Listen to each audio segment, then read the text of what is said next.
Wala ka bang napapansin sa iyong mga kapaligiran?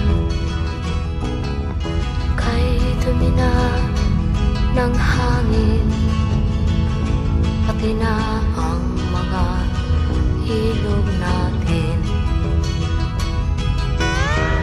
Hindi nga masamang pag-unlad at malayo-layo na rin ang ating narating.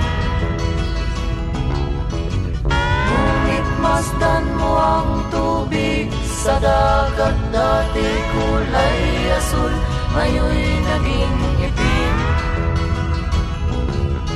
Ang mga duming ating ikinalat sa hangin, sa langit, huwag na nating paabutin.